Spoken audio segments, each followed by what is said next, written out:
Hello friends, तो railway group D में जहाँ से क्वेश्चन पूछे जा रहे हैं आपको पता होगा। एनसीईआरटी की 10th क्लास की बुक से मोस्टली क्वेश्चन आ रहे हैं 95%। हर शिफ्ट में एक या दो से तीन क्वेश्चन अलग से आ रहे हैं 9th क्लास की बुक से, अदरवाइज 10th की बुक से ही आ रहे हैं। टॉपिक यहाँ पर इंपॉर्टेंट टॉपिक जो आपको पता होंगे और कैसे क्वेश्चन बन रहे हैं वो यहाँ पर हम आपको बात बताने वाले हैं। आप कोई भी एग्जाम्पलर वगैरह देख रहे होंगे, लेकिन अगर आप बुक के कुछ मेन लाइंस को पढ़ लें तो वही बहुत है, वहीं से आपके सारे क्वेश्चन मिल जाएंगे। क्योंकि एग्जाम्पलर में शॉर्ट क्वेश्चन दिए गए हैं और जो कथन के अकॉर्डिंग पूछे जा रहे हैं 4 से 5 क्वेश्चन आने लगे हैं। कथन और निष्कर्ष या फिर कथन, दो कथन दिए जा रहे हैं, उसमें से पूछा जा रहा है एक कौन सा सही है कौन सा गलत है, दोनों सही है दोनों गलत है ना। तो उसका लेवल हाई कर दिया जाता है और लाइन टू लाइन पूछी जा रही है। यहाँ पर हम आपको केवल बताने वाले हैं किस टाइप से आप खुद क्वेश्चन पुटअप कर सकते हैं, ठीक है ना। तो यहाँ पर वीडियो अगर अच्छी लगे तो शेयर करिएगा। और यहाँ पर हम केवल इसी टॉपिक की बात करेंगे, अगले वीडियो में नेक्स्ट टॉपिक की बात करेंगे। क्योंकि आप यहाँ से अगर शॉर्टली पढ़ लेते हैं अपने अकॉर्डिंग तो आप कोई भी क्वेश्चन बने तो आप उसे सॉल्व कर सकते हैं बिना किसी प्रॉब्लम के। चलिए यहाँ पर देखते हैं बिना टाइम वेस्ट किए। तो सबसे पहली बात तो देखिए यहाँ पर ये हाईलाइटेड पॉइंट रहेगा इतना, जो 118 तत्वों की बात की जाती है, ठीक है, आधुनिक आवर्त सारणी में, और जिसमें 94 प्राकृतिक तत्व हैं। तो यहाँ से क्वेश्चन दो तीन तरीके से बनाए जा सकते हैं। एक तो कथन में दिया जा सकता है कि आधुनिक आवर्त सारणी में कितने जो है तत्व शामिल हैं, तो उसमें 118 तत्व देकर लाइन दी जा सकती है। फिर कहा जा सकता है उसमें प्राकृतिक तत्व कितने हैं या कृत्रिम तत्व कितने हैं। एक क्वेश्चन बनाया जा सकता है कितनी जो है उपधातुएं हैं, तो 7 उपधातुएं हैं, वो आपको पता होगा। तो यहाँ से इस जगह पर 2 लाइन इंपॉर्टेंट है। उसके बाद अगर हम बात करते हैं तो सीधे नेक्स्ट टॉपिक में या नेक्स्ट पैराग्राफ में, जैसे कि यहाँ पर दिया गया है, सबसे पहले ज्ञात तत्वों को धातु अधातु में वर्गीकृत किया गया।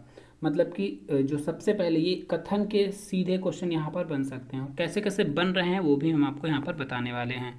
फिर देखिए डॉबेराइनर का त्रिक सिद्धांत आपने पढ़ा होगा।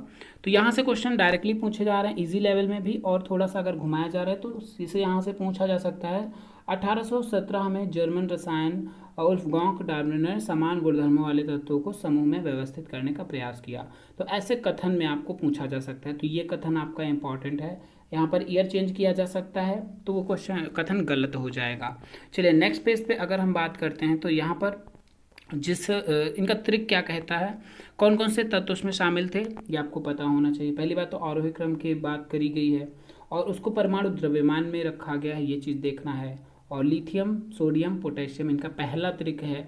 और ये आप ध्यान देंगे यहाँ पर परमाणु द्रव्यमान के अकॉर्डिंग बात की गई है। इसके अलावा अगर हम बात करते हैं तो इन्होंने बताया कि फर्स्ट 3, देखिए यहाँ पर जो चार्ट दिया गया है ये इनका त्रिक का सारा नहीं है। मतलब ये त्रिक इनके इसमें सारे नहीं है, केवल ये वाला है और ये वाला। फर्स्ट वाला इनका त्रिक नहीं है, बल्कि यहाँ एग्जाम्पल देकर समझाया गया है। एग्जाम्पल देकर समझाया। अब यहाँ पे चित्र अगर आप देखेंगे तो डायरेक्ट आप समझ सकते हैं। तो इस चित्र को भी डायरेक्ट देकर पूछा जा सकता है क्वेश्चन, ठीक है, कि कौन सा इसमें जो है डायब्रेनर का त्रिक में नहीं आता। तो ये नहीं आता। इसकी कंडीशन क्या होती है, कंडीशन ये होती है कि यहाँ पर पहला और तीसरा इन दोनों का जो ऐड आता है, मतलब इनका योग आता है, अगर हम उसका 2 से भाग करें, उसका एवरेज निकालें तो तीसरे के बराबर होता है। ये इनका नियम कहता है। तो 3 जो त्रिक हैं इनके ये है, इस साइड में दिया गया है इस पिक्चर में।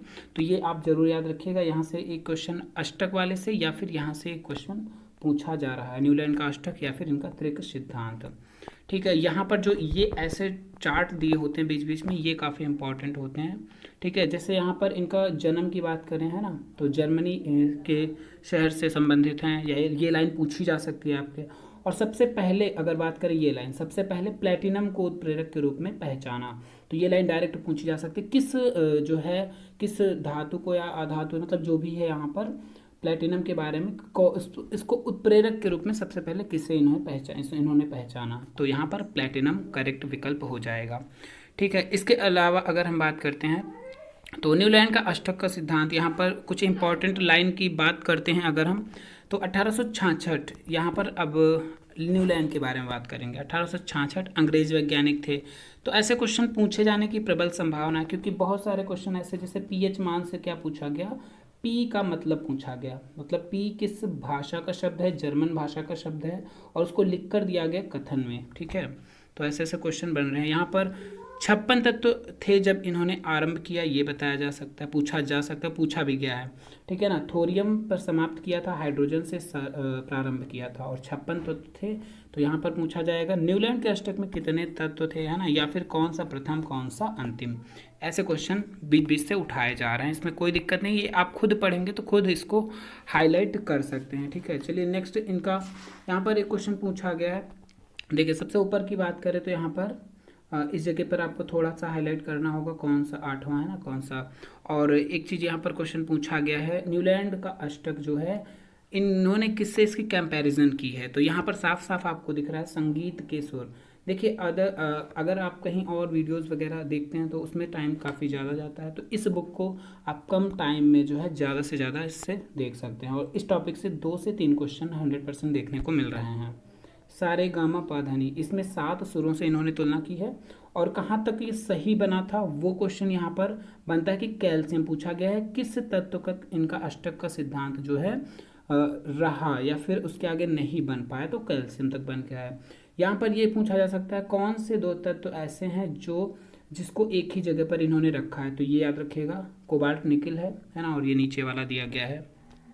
ये देखिए यहाँ पर साफ साफ बॉक्स में लिख रखा है सारे गामा, है ना, इस संगीत के सुरों से तुलना की है इन्होंने। इसके बाद यहाँ पर जो बताया गया है कि सुरों में जैसे उपयोग होते हैं डा रे मी फा, तो ये भी यहाँ पर क्वेश्चन पाश्चात्य संगीत से पूछा जा सकता है, ठीक है। पाश्चात्य संगीत में जैसे लोग इन सुरों से ऐसे उपयोग करते हैं, इस तरीके से ये बताया गया है। तो यहाँ से लाइन उठाई जा सकती है। इसके बाद अगर हम बात करें तो अष्टक में कैल्शियम सिद्धांत की बात करिए। अष्टक के सिद्धांत केवल कैल्शियम तक ही लागू होता है, ये लाइन इंपॉर्टेंट है यहाँ पर, ठीक है। और पूछा भी गया है। और इसके अलावा 56 तत्व की बात की गई है, और कौन सा मेल नहीं खाता ये सब बताया गया है यहाँ पर, ठीक है। कोबाल्ट और निकल को साथ में रखा गया। अब यहाँ देखिए ये बीच बीच से क्वेश्चन ऐसे उठाएंगे कि कोबाल्ट और निकल एक साथ में हैं, तो पूछा जाएगा कथन के रूप में सीधा कि कौन से 2 तत्व जो हैं, या फिर सीधा पूछा जाएगा न्यूलैंड के अष्टक में कोबाल्ट और निकल को एक साथ रखा गया है। अगर कोई और ऑप्शन दिया गया कोबाल्ट के साथ दूसरा तो गलत हो जाएगा। तो ऐसे कथन बीच बीच से पूछे जा रहे हैं, ठीक है। और इसके अलावा सबसे नीचे लाइन नोबेल गैसों की बात करें तो नोबेल गैसों की खोज के पश्चात अष्टक का सिद्धांत अप्रासंगिक हो गया। तो ये सीधे लाइन बनेगी, ये इंपॉर्टेंट दोनों पॉइंट हैं कि किस कौन से तत्व की खोज के बाद ये अष्टक का सिद्धांत अप्रासंगिक हो गया, मतलब अमान्य कर दिया गया, ये बताया गया है। तो ऐसे ऐसे क्वेश्चन यहाँ पर सीधे पूछे जाते हैं। अब बात करेंगे मेंडलीव की आवर्त सारणी से लेकर, ठीक है। तो यहाँ पर अगर मेंडलीव की बात करें तो रसायन डेमेट्री जो रसायनज्ञ थे, और ये तो पता ही है ना, और रूसी वैज्ञानिक थे, ये सीधे पूछा जा सकता है। ये जब बहुत डीपली क्वेश्चन पूछा जाएगा तो यहाँ से क्वेश्चन बनेंगे। और इनके जन्म के बारे में जो कि पूरा दिया गया बॉक्स में, तो इनसे इंपॉर्टेंट पॉइंट आप ढूंढ सकते हैं, ठीक है। और कितने तत्व थे ये यहाँ पर इंपॉर्टेंट लाइन बनेगी। जब इन्होंने आरंभ किया तो 63 एलिमेंट्स मौजूद थे उस टाइम। और यहाँ पर एक काफ़ी डीपली क्वेश्चन पूछा गया है जो है ऑक्सीजन, जैसे कि इन्होंने अपना जो है ऑक्सीजन और हाइड्रोजन पर ध्यान केंद्रित किया था, ठीक है, इस पर अपना ध्यान केंद्रित किया। और इसके अलावा अगर 63 कार्ड लिए, कितने कार्ड लिए, ऐसे पूछा जा सकता है 63 कार्ड। तो ये पॉइंट ऐसे ऐसे चीज़ें हैं यहाँ पर आपको हाईलाइट करनी है। अब इसमें आवर्त सारणी इनकी थोड़ी सी देखनी पड़ेगी, और ठीक है, और इसके पॉइंट देख लीजिएगा। और यहाँ पर 1872 की बात की गई है, कब इसका प्रकाशन हुआ, 1872 जर्मन पत्रिका में। और इसके अलावा यहाँ पर देखिए ये जो बॉक्स में दिए गए हैं कलरफुल बॉक्सेस में, इनसे बहुत ज़्यादा इंपॉर्टेंट चीज़ें बन रही हैं। अब यहाँ पर अगर हम बात करें तो यहाँ पर देखिए इन्होंने ये क्वेश्चन पूछा गया है कि जो इन्होंने तत्वों के लिए जगह छोड़ रखी थी, है ना, उसके लिए जैसे स्कैंडम, गैलियम, जर्मेनियम, इसके गुणधर्म क्रमशः इन्होंने क्या बताए हैं, एका बोरान, एका एल्यूमिनियम, एका सिलिकॉन, इस नामों से बताया गया है, ये भी पूछा गया है। और यहाँ पर अगर हम बात करते हैं तो देखिए नीचे यहाँ पर जैसे नियॉन के बारे में दिया गया है ना, कौन कौन सी गैस इनके टाइम पे अवेलेबल थी, कौन सी बाद में आई, इस लाइन से आपको पता चल जाएगा। फिर देखते हैं मेंडलीव के वर्गीकरण की सीमाएं क्या थी, यहाँ से डायरेक्ट कथन उठाए गए हैं। हाइड्रोजन का इलेक्ट्रॉनिक विन्यास जो है क्षार धातुओं से मिलता है, ये पूछा जाएगा कि ये इनकी सीमा कौन कौन सी इनकी सीमाएं हैं, या किस सीमा तक इनका जो है आवर्त सारणी सफल रही। इसके अलावा यहाँ पर सल्फर की बात की गई है, हेलोजन जो ऑक्सीजन और सल्फर के साथ जैसे सूत्रों की बात की गई है। और यहाँ पर देखिए दोनों की बात की गई कि ये जो हाइड्रोजन और ये दोनों के साथ क्रिया करता है, ठीक है। और इसके अलावा अगर हम बात करें नेक्स्ट पेज पर, तो यहाँ पर एक क्वेश्चन सीधे पूछा गया, हाइड्रोजन को नियत स्थान नहीं, जैसे कि इनकी आवर्त सारणी में, हालांकि प्रेजेंट टाइम में भी ऐसा है, हाइड्रोजन को नियत स्थान नहीं दिया जा सका, ठीक है। तो ये क्वेश्चन कथन के रूप में पूछा गया है। और इसके बाद यहाँ पर भी एक कथन के रूप में पूछा गया है। ये देखिए यहाँ पर इस कथन को डायरेक्ट पूछा गया है 30 अगस्त की शिफ्ट में। इस प्रकार सभी तत्वों के समस्थानिक जो है, मतलब मेंडलीव के आवर्त के नियम के एक लिए एक चुनौती थी। तो यहाँ पर ये इतनी लाइन पूछी गई है, सभी तत्वों के समस्थानिक जो है मेंडलीव के आवर्त के नियम के एक लिए चुनौती थी। तो ये इतना समझ लो डीपली क्वेश्चन पूछे जा रहे हैं। तो आगे अगर हम बढ़ते हैं तो यहाँ पर नेक्स्ट पेज पे देखते हैं अव्यवस्थित से व्यवस्थित करना। तो ऐसे आपको खुद पुटअप करना है क्वेश्चंस को, ठीक है, क्योंकि अगर आप ऐसे पढ़ लेते हैं तो आपका एक भी क्वेश्चन छूटना मुश्किल है और ज़्यादा से ज़्यादा आपका स्कोर हो जाएगा यहाँ पर। अब हेनरी मोज़ले की बात करते हैं, जो कि आधुनिक आवर्त सारणी है ना, और इसका परमाणु संख्या या परमाणु द्रव्यमान के आधार पर आधारित है, ये आपको पता होगा। और इनसे जो है कथन के रूप में ज़्यादा क्वेश्चन नहीं, वरना अदरवाइज इसमें जैसे कि जो कितने स्तंभ हैं, है ना, कितने ये क्षैतिज पंक्तियां हैं, ये सब यहाँ से पूछे जा रहे हैं, बार बार रिपीट हो रहे हैं क्वेश्चन। अब यहाँ पर धातु उपधातु, कितनी धातुएं हैं, कितनी उपधातुएं हैं, ये सब आपको पता होने चाहिए। जैसे धातुओं की संख्या की अगर हम बात करें तो 91 है, और जो उपधातु हैं 7 हैं, और अधातु हैं वो आपकी 20 हैं, ठीक है।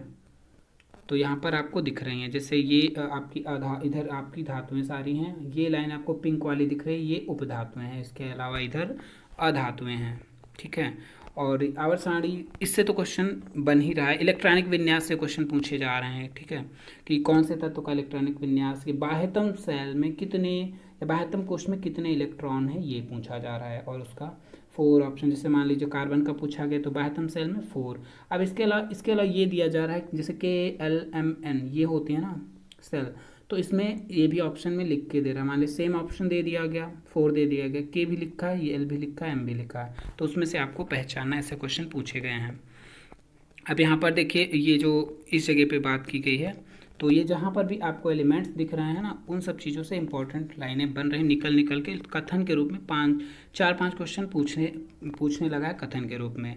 के में कितने मतलब कितने इलेक्ट्रॉन होते हैं, एल में कितने होते हैं ना, ये सब चीज़ें, ये देखिए इलेक्ट्रॉनिक विन्यास का तरीका अगर आपने पढ़ा होगा तो ये आपको अच्छे से समझ में आ रहा होगा। अदरवाइज इसको आप पढ़ेंगे तो तुरंत आपको समझ में आ जाएगा। अब यहाँ पर संयोजकता पूछी जा रही है कि कौन से तत्व की संयोजकता क्या है। तो संयोजकता क्या होती है, जो बाह्यतम कक्षा में इलेक्ट्रॉन होते हैं ना, वो उनकी उपस्थिति या कितने इलेक्ट्रॉनों का संयोजन करने की क्षमता रखता है, वो बात करता है संयोजकता की, ठीक है। तो यहाँ पर देखिए ये हाइड्रोजन परमाणु की त्रिज्या पूछी जा सकती है, पिकोमीटर में पूछी जा सकती है, कथन के रूप में कैसे भी करके यहाँ पर घुमाए जा सकते हैं।